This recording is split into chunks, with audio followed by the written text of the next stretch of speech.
Bien, doctores, ahora vamos a ver complicaciones obstétricas, ¿no? La tercera parte de complicaciones obstétricas. Y vamos a comenzar con lo que viene a ser el parto pretérmino, ¿ya? Doctores, acá tienen que recordar que el prematuro, ¿no? Recuerden, la prematuridad es la principal causa de mortalidad perinatal. Es por eso la importancia de evaluar a las gestantes que están en riesgo de parto pretérmino, ¿no? Su definición, recuerden, es una gestante que tiene buena dinámica, ¿no? Una dinámica de 2 a 3 contracciones cada 10 minutos, de buena intensidad, regular, pero tiene menos de 37 semanas, ¿no? Ese es el problema, que tiene menos de 37 semanas. Si la paciente tiene pocos cambios a nivel del cuello, borramiento menor o igual a 50%, dilatado menor o igual a 2 centímetros, según la COG, es una amenaza de parto pretérmino, ¿correcto? Entonces, si tiene pocos cambios cervicales, es una amenaza. En cambio, cuando tiene ya bastantes cambios cervicales, viene a ser un parto pretérmino o parto prematuro. Y a este ya hay que darle tratamiento de acuerdo a su edad gestacional exacta, ¿no? O sea, el que vamos a tratar es al verdadero parto pretérmino, porque ya tiene cambios a nivel del cuello. En cambio, la amenaza lo que hay que hacer es evaluar, ¿ya? Hay que evaluar, como vamos a ver más adelante, porque algunas son de bajo riesgo y la conducta va a ser observar, en cambio otras van a ser de alto riesgo y la conducta va a ser tratar, como el verdadero parto pretérmino, ¿ya? En cuanto a etiología, recuerden que en un 50% es idiopático, y ahí el factor de riesgo que más se reconoce es el pretérmino previo. Recuerden que un antecedente de parto pretérmino previo aumenta el riesgo de prematuridad, ¿no?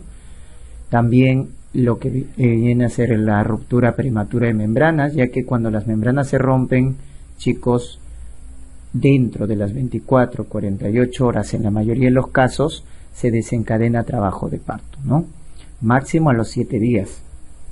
El sangrado también puede desencadenar un parto pretérmino, el embarazo múltiple o todas las causas de distensión.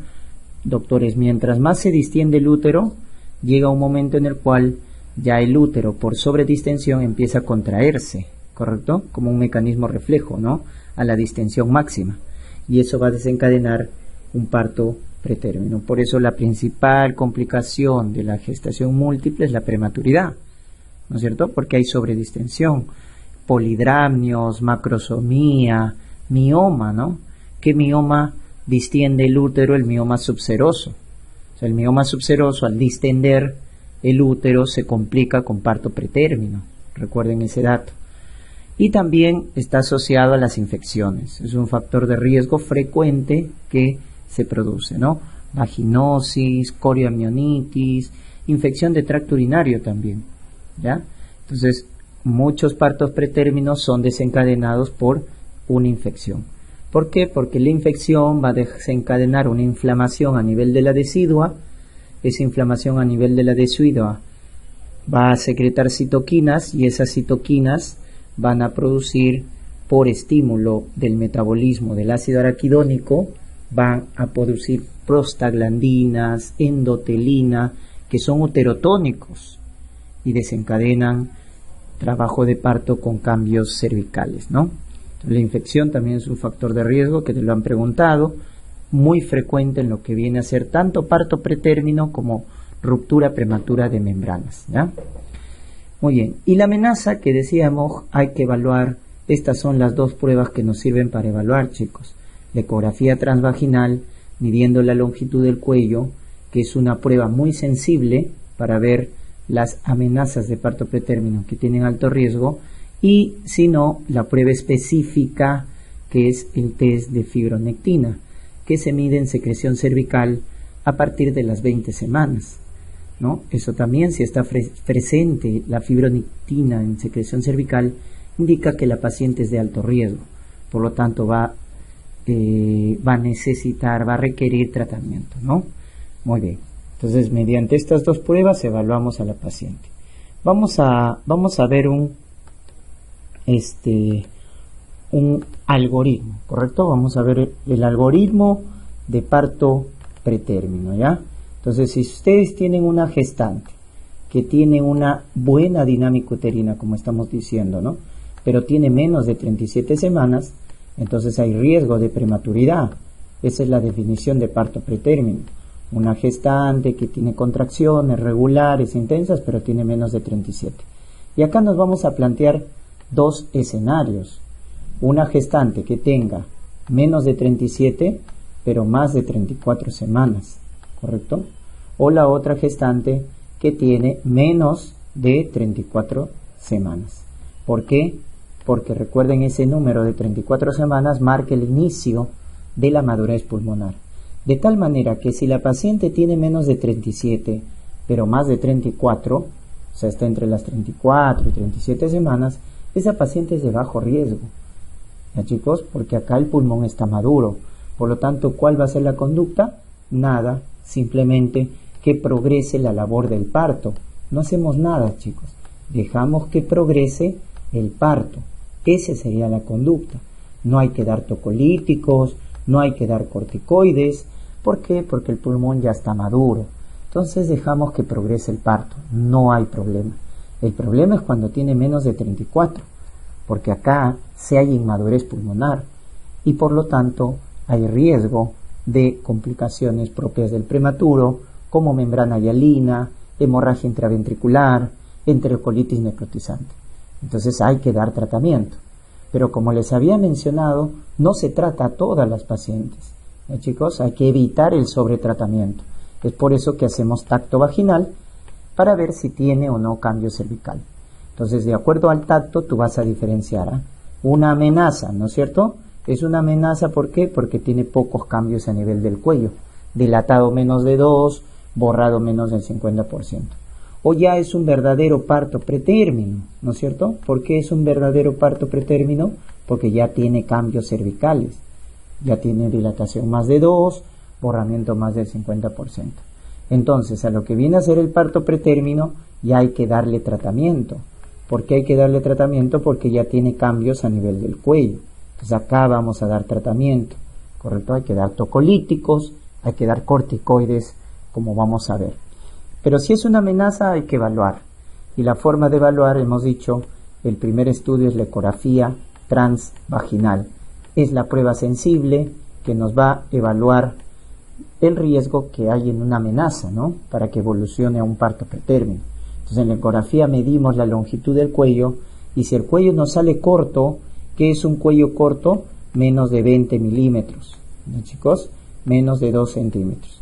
Entonces, si el cuello nos sale menos de 20 milímetros, entonces hay que darle tratamiento, porque esa paciente es de alto riesgo. Cuando el cuello es corto, nos predice de que tiene alto riesgo. Por lo tanto, amerita darle tratamiento. Pero si nos dicen que el cuello es largo, más de 30 milímetros, chicos, si el cuello está largo, esta paciente es de bajo riesgo. Por lo tanto, ¿cuál va a ser la conducta? Observar. No hacemos nada, simplemente observamos. ¿Correcto? No le damos tratamiento. Y cuando está entre 20 y 30, entonces ahí viene la duda, ¿no? Entre 20 y 30, entonces podríamos decir que es indeterminado la ecografía para decir si es de alto o bajo riesgo. Por eso cuando sale entre estos valores indeterminados, lo que vamos a pedir es el test de fibronectina, que es la prueba específica, recuerden. La ecografía es sensible, la fibronectina es específico. Entonces, si la fibronectina nos sale negativo, quiere decir que la paciente es de bajo riesgo. Por lo tanto, la conducta va a ser como el cuello corto, observar. No hay riesgo de parto pretérmino. Pero, chicos, si la fibronectina salió positiva en secreción cervical a partir de las 20 semanas, es de alto riesgo. Por lo tanto, amerita dar tratamiento. ¿Estamos? Entonces, no se trata a todas las pacientes. Se trata a la que tiene buenos cambios cervicales y tiene menos de 34 semanas, la que tiene cuello corto, la que tiene fibronectina positiva. A esa paciente hay que darle tratamiento. ¿Y el tratamiento en qué va a consistir? Es lo que tenemos acá, ¿no? El tratamiento es entre las 24 y 34 semanas, damos corticoides junto con tocolíticos. Entonces, como la paciente tiene dinámica uterina, hay que frenar esa dinámica, ¿correcto? ¿Y cómo vas a frenar? Con los tocolíticos. Y el tocolítico de elección, el más efectivo, es nifedipino, ¿correcto? Es el tocolítico más efectivo. También tenemos otro, como es el antagonista de los receptores de oxitocina, ¿no? Si te preguntaran así, antagonista de receptores de oxitocina, atosiban. Seguro, tiene pocas reacciones adversas. En gestantes menores de 32 semanas, ¿correcto? Que también podemos utilizar indometacina. La indometacina es un AINE que bloquea la producción de prostaglandinas y por lo tanto evita el parto pretérmino, ¿no? Evita la contracción del útero, porque recuerden que las prostaglandinas son uterotónicos, ¿no? También ya de segunda línea viene a ser los beta-agonistas, ritodrina, isoxsuprina, también son o tienen efecto tocolítico, ¿ya? Pero el más efectivo, recuérdate, nifedipino. El más seguro, atosiban, porque tiene pocas reacciones adversas. Indometacina en menores de 32 semanas. No puedes dar pasadas las 32 semanas porque aumenta, ¿no es cierto?, el riesgo de cierre del ductus arterioso, ¿ya? Ese es el problema de los AINES pasadas las 32 semanas. Cierre del ductus arterioso. Con eso frenamos las contracciones. ¿Para qué? Para que nos dé tiempo para madurar el pulmón. Con los corticoides. Ciclo único de 48 horas, ¿no? Ciclo único. Repetir el ciclo no ha demostrado mayor beneficio. Por eso ciclo único de 48 horas, ¿no? Betametasona, recuerden, se da 12 miligramos cada 24 horas por vía intramuscular.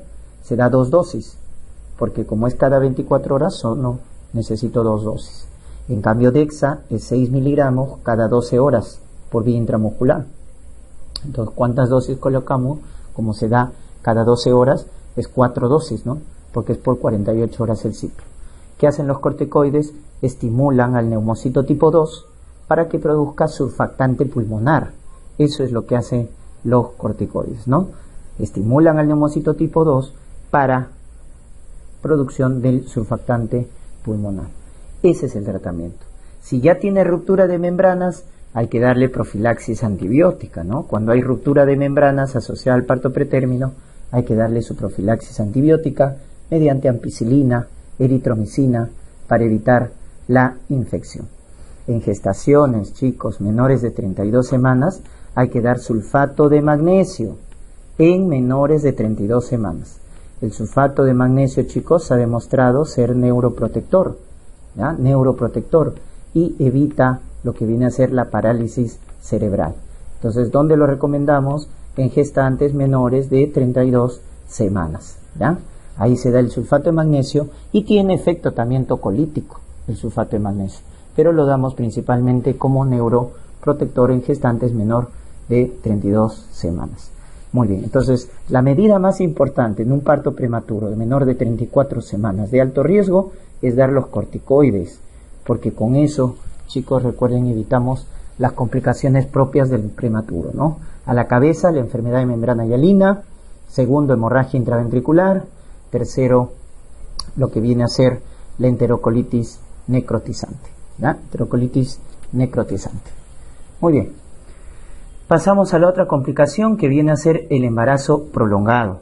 En el caso del embarazo prolongado, recuerden, hablamos de una gestante que tiene más de 42 semanas. Es una paciente que tiene más de 42 y no ha iniciado trabajo de parto, ¿no? No ha iniciado dinámica uterina. Complica el 10% de gestantes. A partir de las 41 semanas ya hay que tomar una actitud activa, es decir, a partir de las 41 semanas ya debo pensar en terminar el embarazo. Por lo tanto, inducir el trabajo de parto. No se espera a las 42, chicos. Si esperamos a las 42, ya es probable que tenga complicaciones. Por eso el término de 41 semanas. O sea, si pasa las 41 semanas, se llama en vías de prolongación. Y es mejor ahí terminar ya el embarazo, ¿no es cierto? Terminar el embarazo. Muy bien. ¿La causa más frecuente cuál es? La causa más frecuente es error en el cálculo de la edad gestacional. Muchas veces la edad gestacional se calcula con la fecha de última regla cuando no es confiable, ¿no? Y eso genera un cálculo inadecuado de la edad gestacional. Recuerden, una fecha de última regla confiable es aquella gestante que tiene la fecha exacta, ha tenido ciclos regulares y no ha tomado anticonceptivos. Entonces, si cumple eso, es una fecha de última regla confiable. Siempre hay que preguntar. Si no cumple eso, entonces no es confiable para calcular la edad gestacional. ¿Estamos? Y el mejor parámetro objetivo, recuerden, es la ecografía. La ecografía nos sirve mediante sus parámetros biométricos en calcular la edad gestacional. Y el mejor de todos es el primer trimestre. La ecografía del primer trimestre es el mejor de todos porque vamos a ver que el mejor parámetro para calcular la edad gestacional es la longitud cráneo-caudal. ¿Correcto? La longitud cráneo-caudal, o también llamado corono-rabadía. ¿Ya? Corono-rabadía. Es el parámetro más objetivo. Porque su tasa de error, chicos, es más o menos una semana.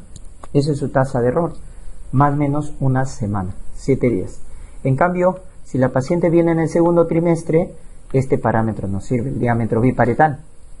El diámetro biparietal. Pero que ya tiene más error. Más o menos 2 semanas. Más o menos 14 días.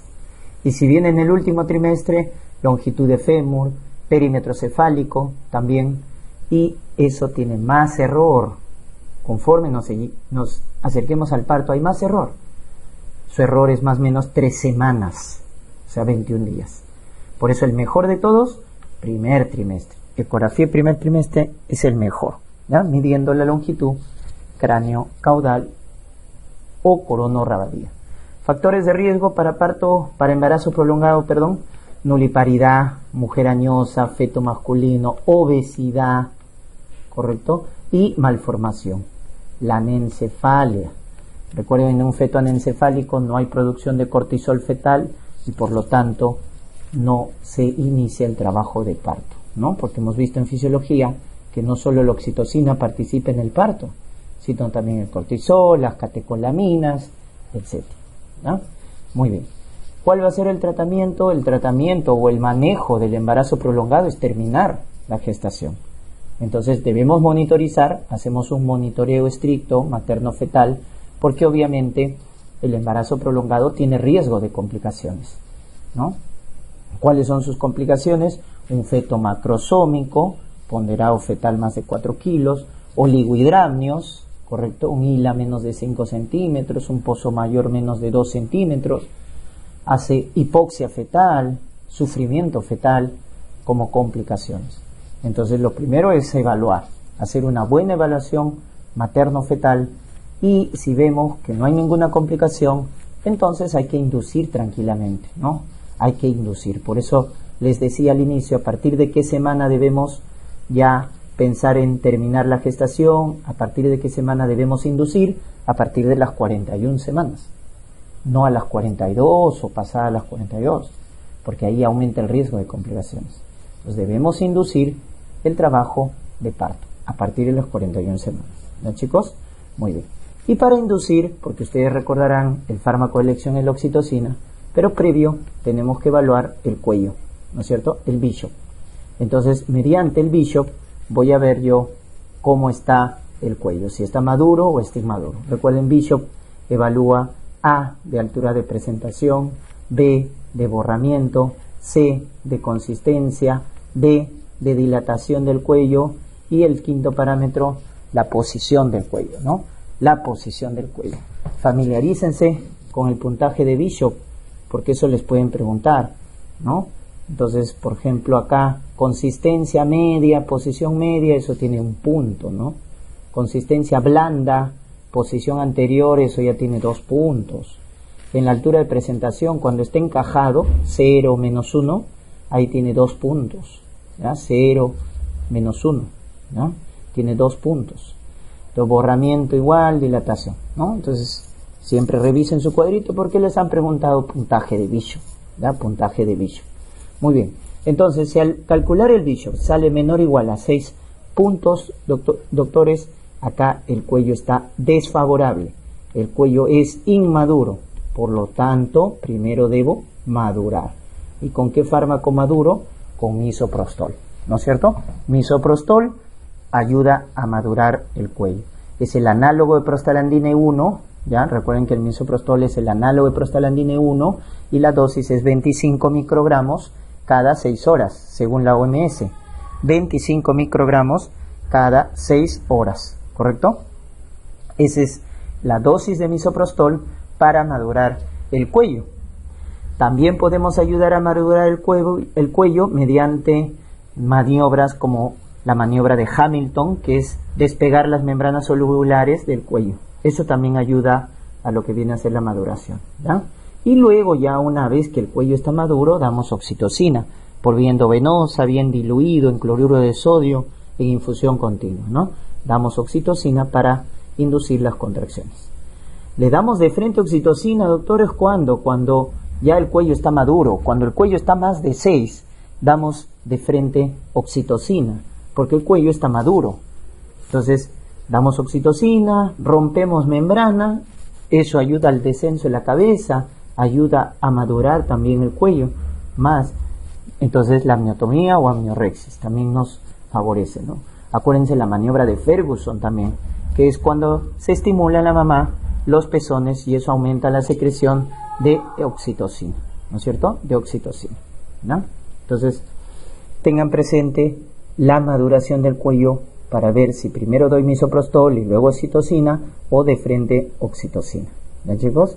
Muy bien. Entonces, ese es el manejo del embarazo prolongado. Inducir el trabajo de parto antes de que haya complicaciones. ¿Ya, chicos?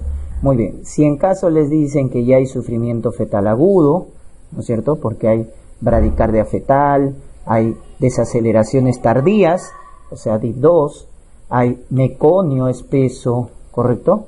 Hipoxia fetal, meconio espeso, entonces macrosomía también, porque recuerden, en el feto macrosómico hay más riesgo de parto traumático, distocia de hombros, etc. En esos pacientes, en esas pacientes es mejor indicar la cesárea, ¿no es cierto? Es mejor indicar la cesárea, cuando ya hay hipoxia, cuando hay meconio espeso, ¿no es cierto? Muy bien, recuerden, chicos, que el hecho de que haya oligohidramnios en un embarazo prolongado no indica cesárea. El oligohidramnios es dato de hipoxia crónica. Podemos inducir el trabajo de parto habiendo oligohidramnios, pero siempre y cuando los latidos cardíacos fetales estén bien, ¿correcto? Ese es el dato. Si los latidos cardíacos fetales, ¿no?, te dicen test no estresante, está reactivo, pero te dicen que hay oligohidramnios, puedes inducir el trabajo de parto, no hay problema. Pero si ya te dicen que los latidos están alterados, eso sí es una hipoxia aguda. Y frente a una hipoxia aguda es mejor plantear la cesárea, ¿no? La cesárea. Entonces acuérdense de ese dato. Muy bien. Luego tenemos por acá el embarazo múltiple, ¿correcto? Que también conlleva riesgo, ¿ya? Tiene riesgo, doctores. Tiene aumentado la mortalidad.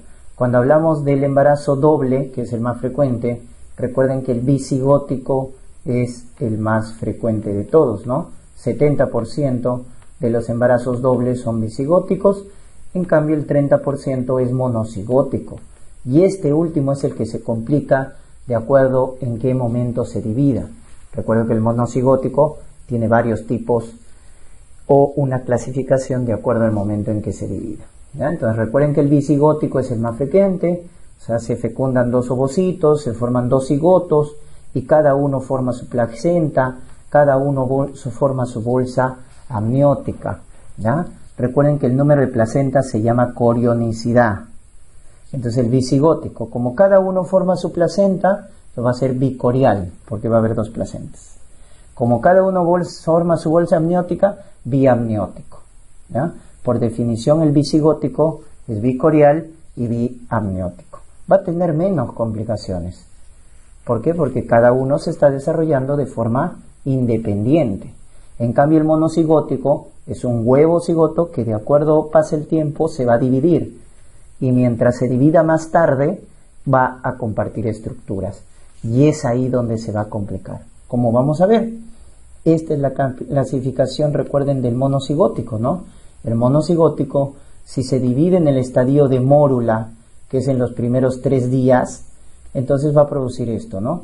Que cada embrión tenga su placenta y cada embrión tenga su bolsa amniótica. ¿Cómo se va a llamar? Bicorial, porque cada uno tiene su placenta, biamniótico, es el bicorial, biamniótico.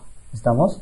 Muy bien. En cambio, cuando se divide en estadio de blastocisto y eso es entre los 4 y 7 días, cuando se divide en estadio de blastocisto, este se va a llamar así, monocorial, porque va a haber acá sí una placenta para los dos, y biamniótico, porque cada uno tiene su bolsa amniótica.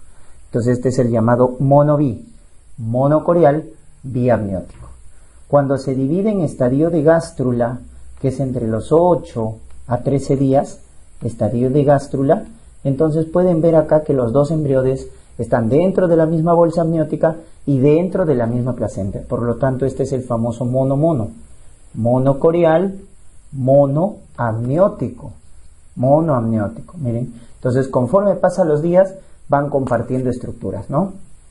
Y luego, si se dividen ya pasadas las 2 semanas, pasados los 13, 14 días, entonces ahí tienen los fetos unidos.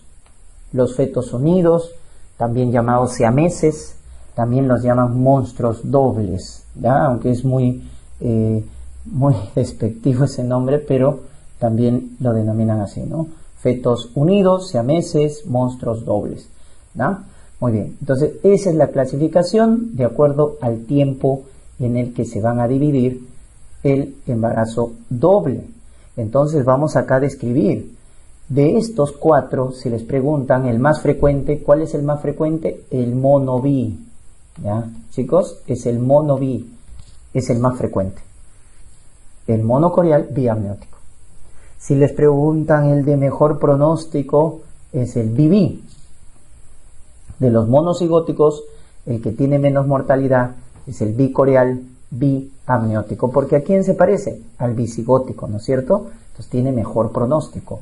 Cada uno tiene su placenta, cada uno tiene su bolsa amniótica.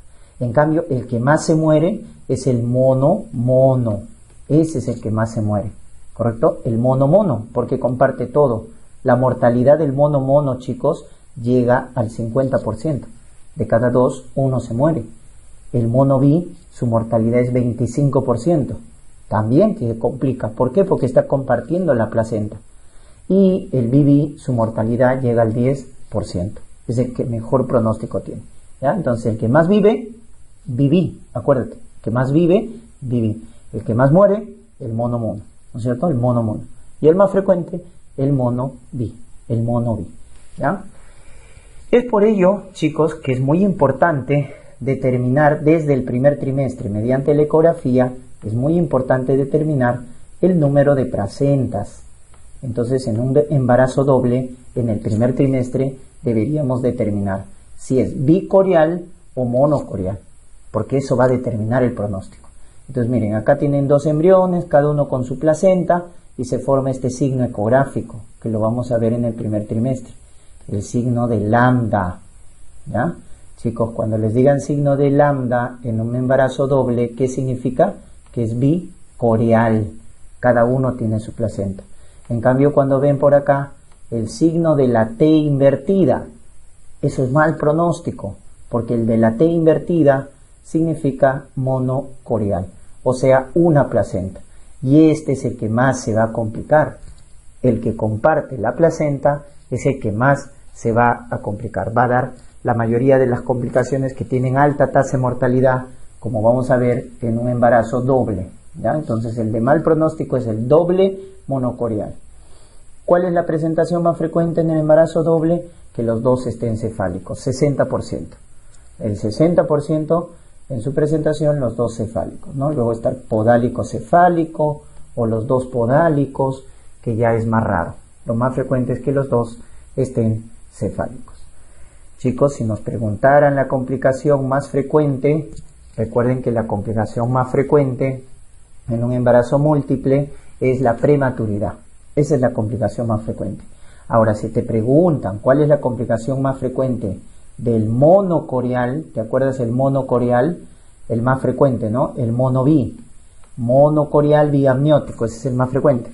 Chicos, la complicación más frecuente cuando te especifique que es monocorial biamniótico o principalmente monocorial, una placenta, su complicación más frecuente, más específica y con alta tasa de mortalidad, 80%, es el síndrome de transfusión feto-fetal. ¿Correcto? Síndrome de transfusión feto-fetal.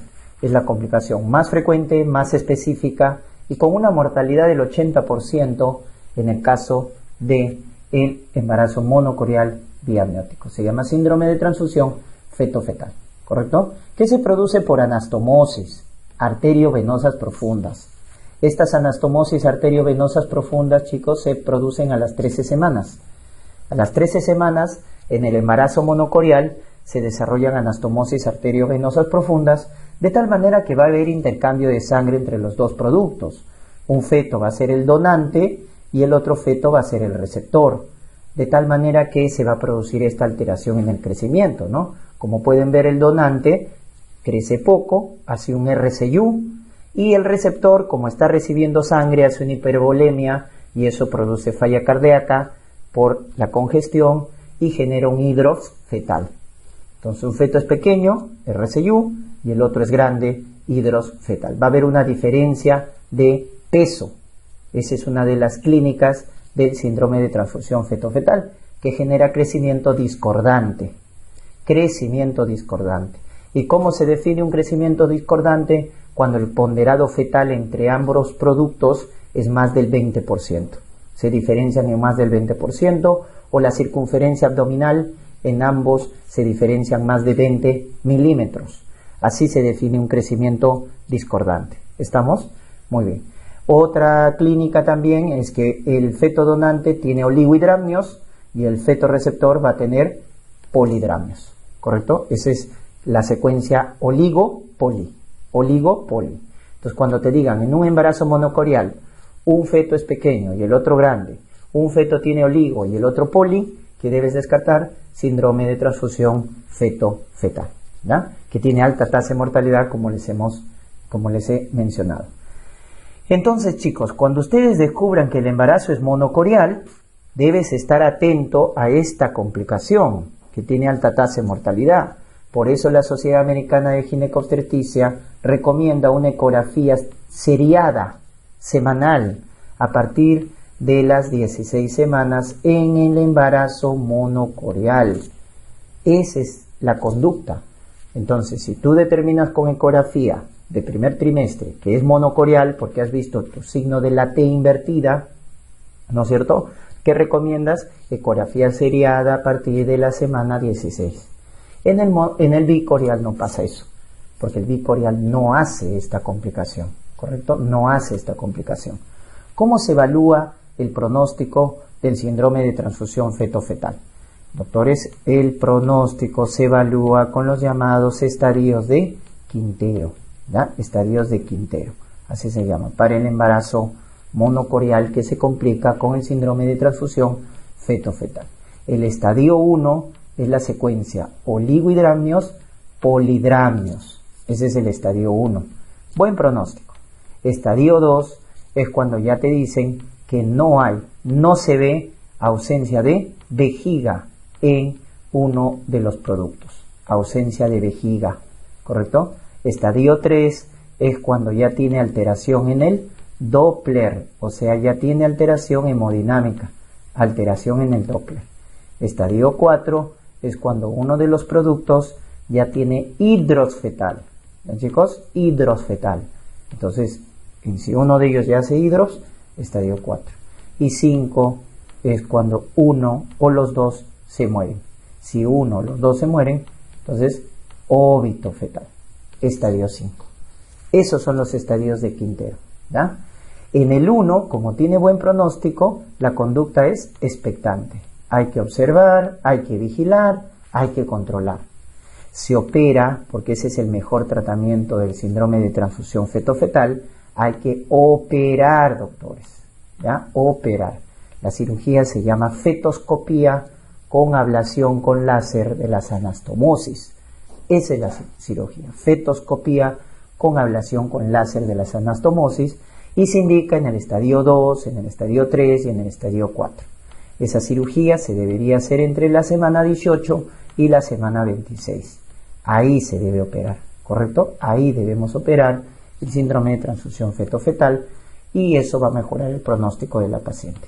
No se trata ya cuando en el estadio 5. Cuando uno de los dos se mueren, ya pues no tiene sentido dar tratamiento, ¿no es cierto? Se opera el 2, el 3 y el 4. Muy bien. Si no se tiene opción a esta cirugía de alta complejidad, no se tiene la logística, los recursos para hacer una fetoscopía con ablación con láser, que ya se hace en Perú, o se hace en el Hospital del Niño, pero si no se obtiene o no se tiene los recursos para hacer este tipo de cirugía de alta complejidad, lo que se hace es el amniodrenaje, ¿correcto? O sea, una amniocentesis. ¿De quién? Del feto que tiene polidramios. Ese es el tratamiento paliativo. Amniodrenaje del feto que tiene polidramios. Lo mejor es operar, ¿no es cierto? Pero si no, la amniocentesis del feto que tiene polidramios. Muy bien. ¿Y qué indicamos en un embarazo doble, no? ¿Cuándo vamos a indicar parto vaginal?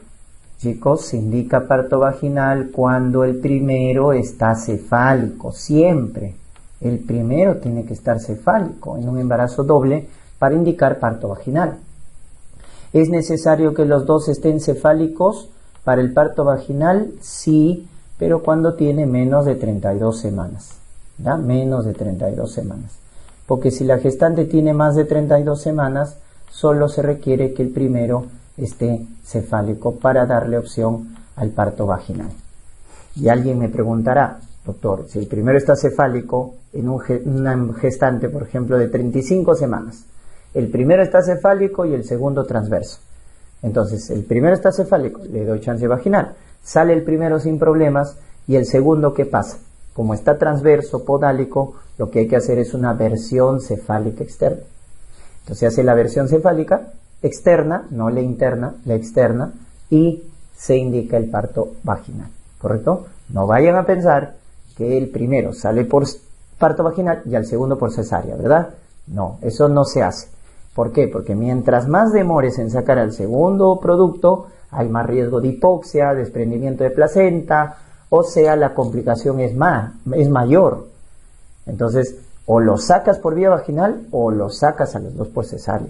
Pero el tiempo entre la salida del primero y el segundo debe ser lo menos posible. O sea, debes demorar lo menos posible entre la salida del primero y el segundo. ¿Ya? Por eso, si el primero está cefálico y sale, al segundo rápidamente versión y lo sacamos por vía vaginal.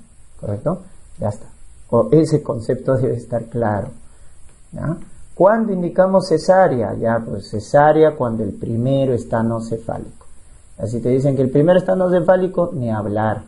Ese va a cesárea. En el mono, chicos, el mono corial, mono amniótico, hace una complicación llamada entrecruzamiento de cordón. Como nada lo separa, hacen un estresamiento de cordón. Por eso debe salir por cesárea a las 34 semanas. Ojo, no esperamos a término. Ni bien madura el pulmón, sacamos al mono. ¿Ya? Por si acaso, si te preguntaran, ¿qué gestación sale a las 34 semanas? Por cesárea, el mono corial, mono amniótico. Ya si son siameses, también indicamos cesárea, cuando están fusionados, los más frecuentes por el tórax, toracópagos, o en el caso de ya más de dos productos, pues, ¿no? Trillizos, por ejemplo, que salen a las 35 semanas, se debe indicar cesárea en el caso de los trillizos. ¿Ya? Sí. Muy bien. Esa sería entonces la conducta en un embarazo doble.